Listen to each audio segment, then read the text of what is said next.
She is an award-winning journalist. Her parents are legendary broadcasters in their own right. Katy Tur shares her surprising family story with our Tracy Smith. If you want to see everything in Los Angeles, you can't beat the view from a helicopter. I'm Bob Tur. I'm a helicopter pilot and reporter, and have been for the past 20 years here in the City of Angels. And for much of the 80s and 90s, news chopper pilot Bob Tur and wife Marika Gerard saw it all. On any given story, Bob, who then flew for local CBS stations, would typically be first over the scene, and Marika would lean out the open door with her camera to capture the story, and at times, history. There were the '92 LA riots, the O.J. Simpson car chase. It would appear that the Bronco will continue north on the 405 freeway. And more catastrophes than you can count. Great picture. They started the Los Angeles News Service. I'm gonna get you. And when they started a family, Katy here and later James, they brought him up in the sky. Growing up, how did you see your mom and dad? When I was a kid, they were the coolest people in the world. We had a helicopter. I got to go up in a helicopter. I knew how to fly a helicopter. It was a really unique and interesting childhood that nobody else had. Good to be with you. I'm Katy Tur. You might know Katy Tur as an MSNBC anchor or as a mother of two, married to our own Tony DeCopel. How do you get Mexico to pay for that wall? Only if I'm president. How does that happen? And you might recall her locking horns with then presidential candidate Donald Trump on the campaign trail. Puff the magic dragon. But in the 1980s, Katy was just a cute little kid with a seat on the wildest ride in town. Here they are. In the documentary Whirlybird, you can hear her describing a crash scene. What do you see? I see some people in yellow coats. I think they're firefighters. The images were wild, and I was in a front row seat for it. Literally in the helicopter, feeling the flames on my shins. You could feel it. You could feel it. That close. Oh, yeah. And how old were you? 4, 5, 6, 7, 8, 9. Wow. Yeah. In her latest book, Rough Draft, from an imprint of Simon & Schuster, a division of CBS's parent company, Katy Tur describes her parents as broadcast pioneers who often put themselves in harm's way. Katy's mom, Marika. I know, now that I think about it, I think this is ridiculous that the both of us were up in the air doing this dangerous stuff, and we have 2 kids. You know, what's going to happen if something happens to both of us? But at the time, Yeah, it was too much excitement, too much fun. It really was. It was exciting and it was fun. But the fun was often fleeting. Katy Tur says her dad could be demanding, abusive, and at times violent. He would come home in these fits of anger. Something would set him off, and he would get so out of control that he would throw his fist through a wall. And it happened often. I mean, we would go to the store, buy plaster them up.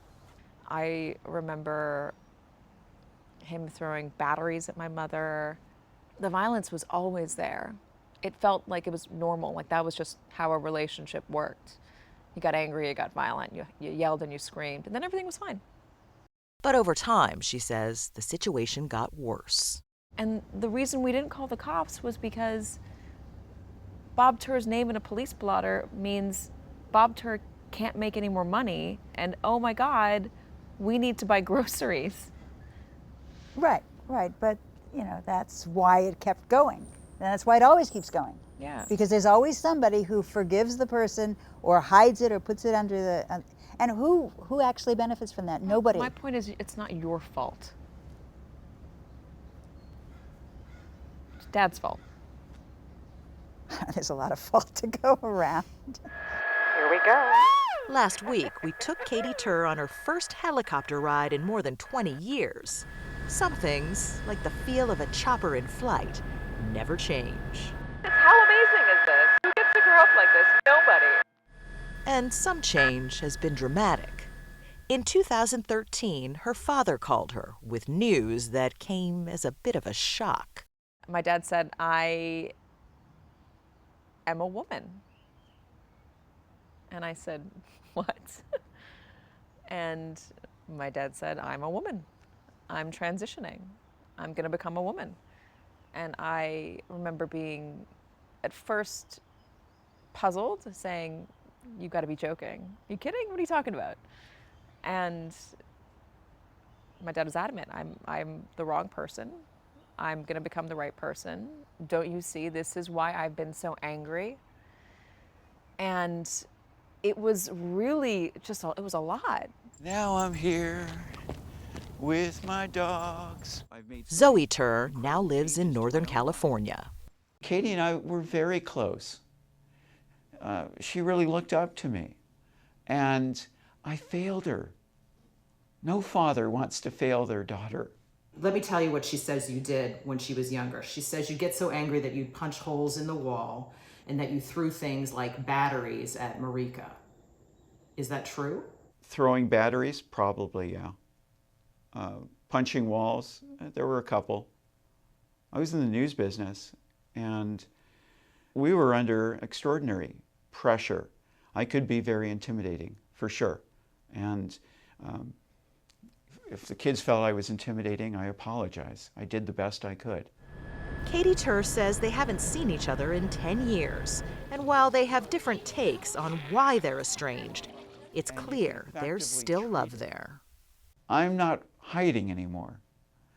And if it takes an act of public humiliation in front of a camera to make Katy feel better and feel vindicated, so be it.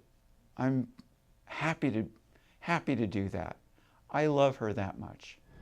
So I am also afraid of heights. You can't get me anywhere near an edge, and I will seize up. But I can lean, I can press myself up against the glass and feel totally fine. Katy Tur knows that looking down can be both scary and exhilarating, and the same is true of looking back. So it's understandable and commendable facing your past. Why put it out in the public? It's a really good story. My parents did amazing things. They went from nothing to something big and important. And who wouldn't want to read that story? I want that story to be down. I want my kids to know this. I want them to know my parents the way that I knew my parents, even if they never end up meeting their grandfather. And part of the story is the violence. If I only wrote the good stuff, it would have been a lie. It's a business where you're not supposed to lie. You're supposed to tell the truth, and this is the truth.